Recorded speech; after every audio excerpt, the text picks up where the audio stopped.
Hello everyone, welcome to Hindi रोचक कहानियाँ channel. आज की कहानी है क्या हुआ रीना के साथ।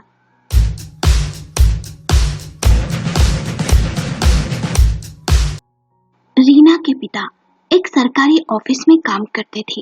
रीना के घर में रहते थे उसके पिता कमल, माँ पार्वती और छोटी बहन पूजा। रीना पढ़ने में बहुत ही होशियार थी। उसका सपना पढ़ लिखकर सरकारी अफसर बनने का था। रीना उन दिनों पुणे के कॉलेज से पोस्ट ग्रेजुएशन कर रही थी। वो बहुत ही खुश थी, साथ ही साथ सरकारी नौकरी की तैयारी भी कर रही थी। उसके माता पिता ने भी सदा उसका मनोबल ही बढ़ाया था।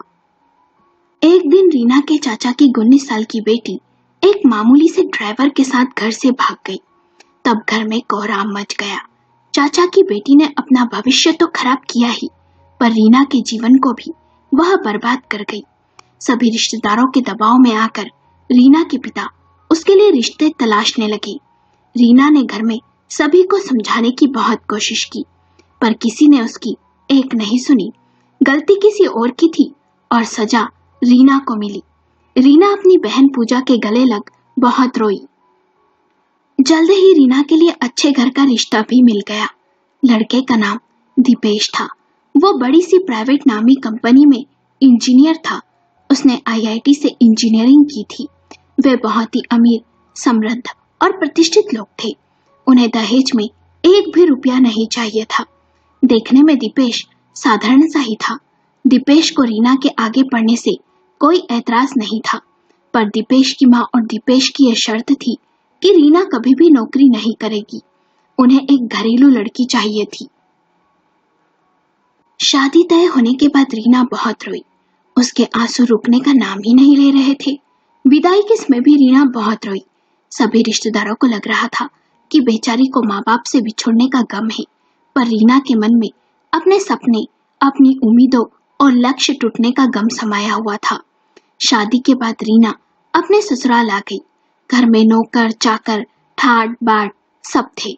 उसने फिर से कॉलेज जाना भी शुरू कर दिया था, पर अब उसमें वो उत्साह नहीं था, क्योंकि पहले उसका लक्ष्य कुछ और था। अब तो उसे पढ़ाई खत्म होने के बाद घर की चार दीवारी में ही रहना था। शादी के बाद एक पत्नी को अपने पति से बहुत सी अपेक्षाएं रहती है, पर न जाने क्यों उसका पति दीपेश उससे उखड़ा उखड़ा हुआ ही रहता। हर समय उसका तिरस्कार ही करता, ना तो उससे सीधे मुंह बात करता और ना ही प्यार से पेश आता। हर रात उसे सूखे फूलों की भांति उसकी इच्छा के विरुद्ध कुचलने का प्रयास किया जाता। दीपेश खुद से लड़ता हुआ रीना के साथ जो कुछ करने की कोशिश करता, उसमें कभी कभी ही सफल हो पाता, पर हर रात रीना को इस प्रताड़ना से गुजरना पड़ता। कभी कभी गुस्से से उसके ऊपर हाथ भी उठा देता। रीना अपने पति का विरोध करती तो उसे मारा पीटा जाता। रीना की इच्छाओं, मर्जी, सुख, इन सब से दीपेश को कोई लेना देना नहीं था। महीने में कई कई दिनों तक दीपेश घर से बाहर ही रहता। यदि रीना कुछ पूछती तो कहता, तुम्हें क्या मतलब, मैं क्या करता हूँ, कहाँ जाता हूँ। शादी को 4 महीने होने आ गए थे। रीना के लिए दीपेश एक पहेली से कम नहीं था। वो समझ नहीं पा रही थी कि दीपेश की बेरुखी का कारण क्या है। यदि मैं उसे पसंद नहीं थी तो मुझसे शादी क्यों की? क्या उसके जीवन में और कोई लड़की थी, या फिर ये शादी उसने घर वालों के दबाव में आकर की? जितना जानने की रीना कोशिश करती, उतनी ही उलझती जाती। इस बारे में रीना ने अपनी सास से भी बात की और पूछा कि दीपेश अधिकतर घर से गायब रहते हैं। मुझसे नाराज भी। इसकी क्या वजह है? क्या उन्होंने ये शादी किसी दबाव में की? रीना की सास ये सुन सकपकासी गई और बोली, दीपेश की नौकरी ही कुछ ऐसी है जिस वजह से उसे बाहर रहना पड़ता है, और दीपेश थोड़ा मुड़ी किस्म का है, और पति को प्यार करना, उसे कैसे मुट्ठी में रखना, रिझाना है, ये तो एक पत्नी को आना चाहिए। जरूर तुम में ही कोई खोट होगा, तभी दीपेश ऐसा व्यवहार करता है। रीना सास का जवाब सुन हैरान सी थी। उन्होंने तो उल्टा उसे ही दोषी ठहरा दिया था। रीना ने इस मामले में अपनी माँ से भी बात की तो माँ ने कहा, बेटी, दामाद जी तो बेहद ही अच्छे हैं, तू उन्हें समझने की कोशिश कर, और शादी के बाद तो ससुराल और पति ही एक लड़की के लिए सब कुछ होता है, समझी? इसलिए पति पत्नी के बीच के मामले आपस में ही सुलझा लेने चाहिए। रीना को बेहद ही बुरा लगा। आज माँ ने भी उसे पराया कर दिया और दामाद का पक्ष लिया।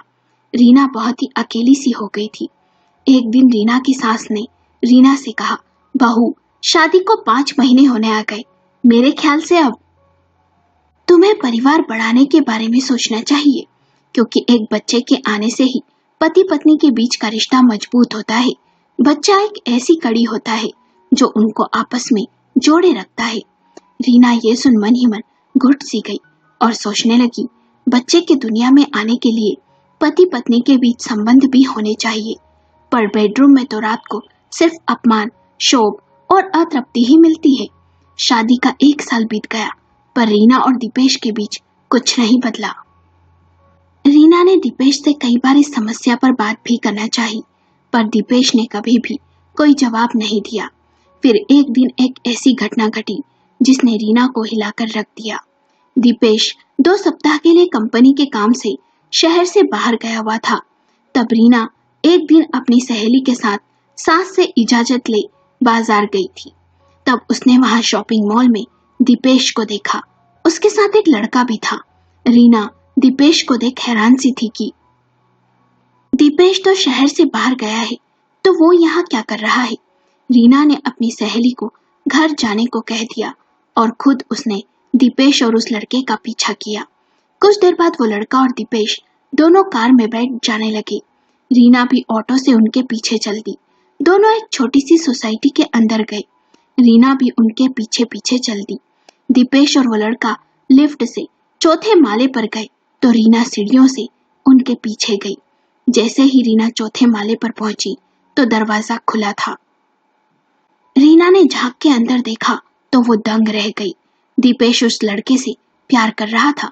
दोनों एक दूसरे में खोए हुए से थे।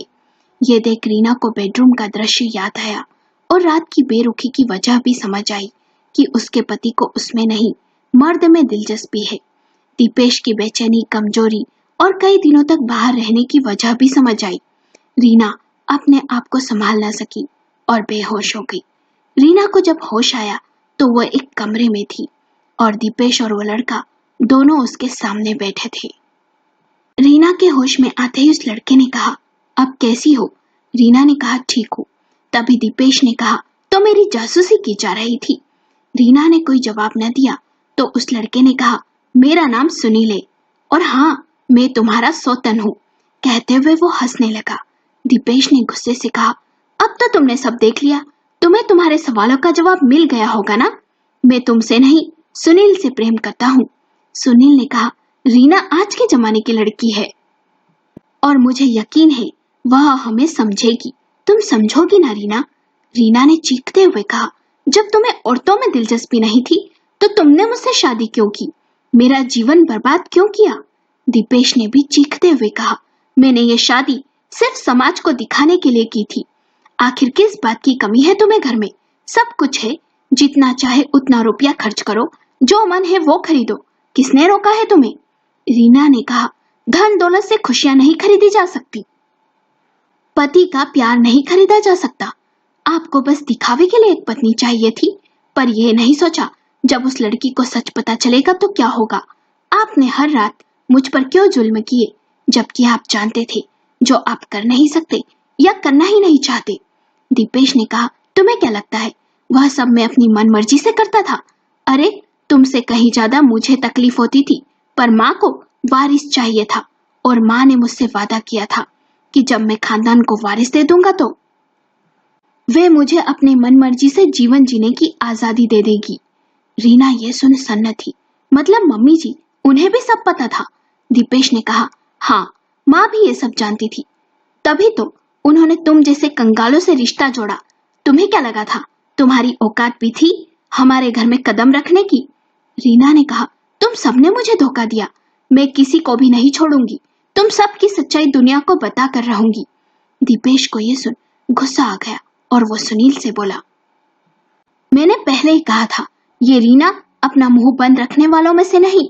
इसे होश में आने से पहले ही ठिकाने लगा देते हैं, पर तूने सुना नहीं।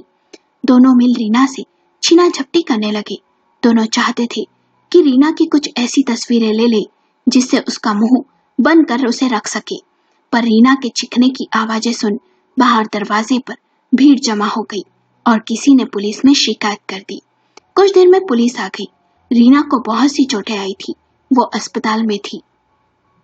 रीना ने अपने माता पिता को कॉल किया और वे तुरंत ही अस्पताल आ गए। दीपेश और उसकी माँ की असलियत जान वे हैरान से थे। रीना की माँ ने कहा, बेटी मुझे माफ कर दे, तूने मुझे कई बार समझाया पर मैंने उल्टा तुझे ही सीख दी और ससुराल वालों से निभाने को कहा। यदि मैं तेरी बातों को समझती तो आज ये दिन नहीं देखने पड़ते। रीना अपने मायके आ गई। दीपेश और उसकी माँ के खिलाफ शिकायत दर्ज करवा दी गई। रीना के ससुराल वालों ने उल्टा उसके ही दामन पर कीचड़ उछाला कि रीना के सुनील के साथ संबंध है, वो झूठ कह रही है और दीपेश को बदनाम कर रही है।